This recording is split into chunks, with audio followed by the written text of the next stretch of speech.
Sileru area నుండి హైదరాబాద్ కు కారులో అక్రమంగా తరలిస్తున్న 246 కేజీల నిషేధిత గంజాయిని తరలిస్తున్న ఇద్దరు వ్యక్తులను టాస్క్ ఫోర్స్ జూలూరుపాడు పోలీసులు పట్టుకున్నట్లు తెలిపారు. పట్టుబడిన నిషేధిత గంజాయి విలువ సుమారు 87 లక్షల విలువ ఉంటుందన్నారు. పట్టుబడిన ఇద్దరు వ్యక్తులు దుగ్గంపూడి శివశంకర్ రెడ్డి, కారు డ్రైవర్ నాగేంద్రబాబు, బుర్గంపాడు మండలం సారపాకకు చెందిన వారిని. శివశంకర్ రెడ్డిపై గతంలో 6 కేసులు ఉన్నట్లు తెలిపారు. నిందితుల వద్ద నుండి 4 సెల్ ఫోన్లు, ఒక బైక్, ఇన్నోవా కారును స్వాధీనం చేసుకుని కేసు నమోదు చేసి రిమాండ్కు తరలిస్తున్నట్లు తెలిపారు. గంజాయిని పట్టుకున్న టాస్క్ ఫోర్స్ జూలూరుపాడు పోలీసులను జిల్లా ఎస్పీ రోహిత్ రాజు అభినందించినట్లు తెలిపారు. అక్రమంగా నిషేధిత గంజాయి రవాణా చేసే వారిపై కఠిన చర్యలు తీసుకుంటామని డీఎస్పీ అబ్దుల్ రెహమాన్ హెచ్చరించారు.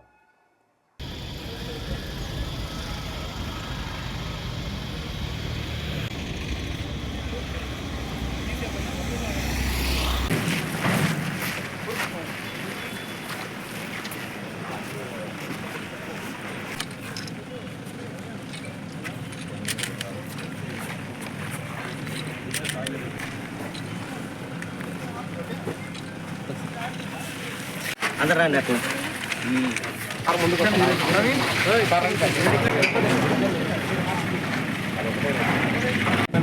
కూడా మనకి ఇది ఈ క్లాస్ ఉంది కదా, ఇది సేమ్ అట్లనే అది క్లోజ్ చేస్తారు. చాలా కష్టం. లోపలికి ఎక్కినప్పుడు కూడా అసలు ఏముండదు, ఏంటి సార్ ఇప్పుడు ఎన్ని ఫీట్లు ఉన్నది ఒక్కసారి చెప్పండి.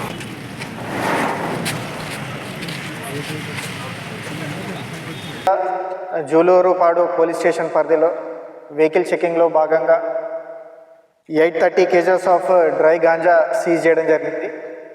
ఈ ఆపరేషన్లో Julurupadu circle police CI Indrasenareddy ఆధ్వర్యంలో, అదేవిధంగా భద్రాద్రి కొత్తగూడెం జిల్లా టాస్క్ ఫోర్స్ ఇన్స్పెక్టర్ రమాకాంత్ మరియు ఎస్ఐ ప్రవీణ్ రామారావు వీళ్ళందరూ కూడా జాయింట్ ఆపరేషన్ చేయడం జరిగింది. ఈ వెహికల్ చెకింగ్లో భాగంగా total 830 kgs of dry ganja, ఇది మనకు ఒక డీసీఎం వెహికల్లో దీన్ని ట్రాన్స్పోర్ట్ చేస్తున్నారు. దీంట్లో ఇద్దరిని మనం ఈరోజు కస్టడీలోకి తీసుకోవడం జరిగింది. వీళ్ళిద్దరి పేర్లు కూడా జస్రామ్, అదేవిధంగా రామ్ కుమార్. వీళ్ళిద్దరూ మధ్యప్రదేశ్ రాష్ట్రానికి చెందిన వాళ్ళు.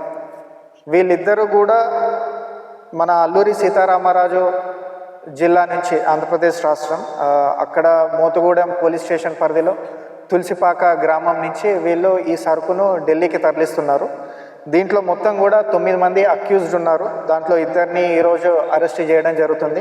అంతేకాకుండా దీంట్లో అబ్స్కాండింగ్ అక్యూజ్డ్ ఇద్దరు ఎవరైతే రిసీవర్స్ కొనుగోలుదారులు ఉన్నారో వీళ్ళిద్దరు కూడా ప్రదీప్, అదేవిధంగా దీపక్, ఒకరు మధ్యప్రదేశ్, అదేవిధంగా ఢిల్లీకి చెందిన వ్యక్తులు.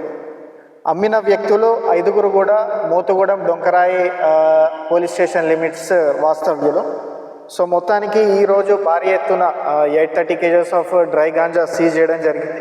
మీకు అందరికీ తెలుసు, తెలంగాణ రాష్ట్ర ప్రభుత్వం, అదేవిధంగా తెలంగాణ పోలీస్ కూడా డ్రగ్స్ రహిత రాష్ట్రంగా తీర్చిదిద్దడానికి కృషి చేస్తుంది. దాంట్లో భద్రాద్రి కొత్తగూడెం జిల్లా పోలీస్ యొక్క కాంట్రిబ్యూషన్ చాలా ఉంది.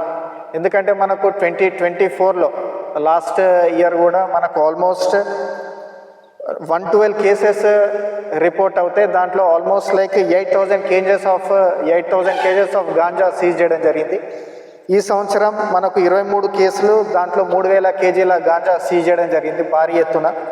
మనకు వీటన్నిటికీ కూడా రీజన్ భద్రాద్రి కొత్తగూడెం జిల్లా పోలీస్ యొక్క స్పెషల్ ఎఫర్ట్స్ అని చెప్పుకోవచ్చు. చెక్ పోస్టులు కానివ్వండి, అదేవిధంగా అవేర్నెస్ కార్యక్రమాలు స్కూల్స్లలో, అదేవిధంగా కాలేజెస్లో. అంతేకాకుండా మన జిల్లాకి కూడా 2 స్పెషల్ నార్కోటిక్ డాగ్స్ ఉన్నాయి.